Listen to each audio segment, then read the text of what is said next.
Breaking news. ప్రధాని మోడీ రాజకీయాలు మాట్లాడను అంటూనే రాజకీయాలు మాట్లాడారని ఫైర్ అయ్యారు భువనగిరి ఎంపీ చామల కిరణ్ కుమార్ రెడ్డి. హెచ్ఐసిసి వేదికగా మోడీ చేసిన వ్యాఖ్యలను తీవ్రంగా తప్పుపట్టారు. ప్రతిపక్షాలను నిర్వీర్యం చేసి దేశంలో ఏకైక పార్టీగా బీజేపీ ఉండాలి అని మోడీ భావిస్తున్నారని అన్నారు. దేశంలో ప్రతిపక్ష పార్టీలకు బలమైన నాయకులు ఉండవద్దన్నదే ఆయన ఉద్దేశమని విమర్శించారు.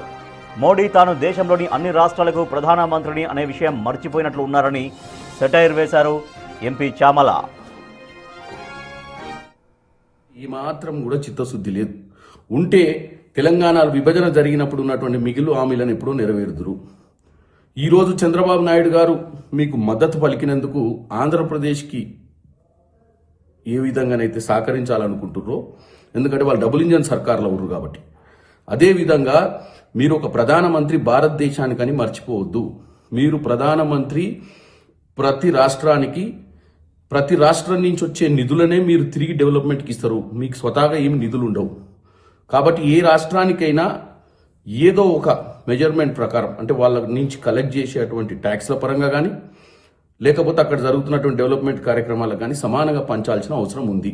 కాబట్టి దీంతో తేటతెల్లమైంది ఏంటంటే, ఈ దేశంలో ఏ పొలిటికల్ పార్టీని ఉండనియొద్దని, ఏ పొలిటికల్ పార్టీ మీదైనా ప్రెజర్ అయినా తీసుకొస్తారు, లేకపోతే అభివృద్ధి అంశం మీద ఇలాంటి టార్గెట్ అయినా చేస్తారు అనేది క్లియర్గా అర్థమైంది.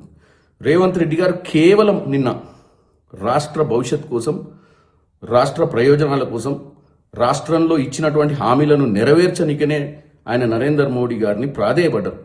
కానీ దాన్ని రాజకీయ మాట్లాడనంటూ రాజకీయంగానే మాట్లాడడం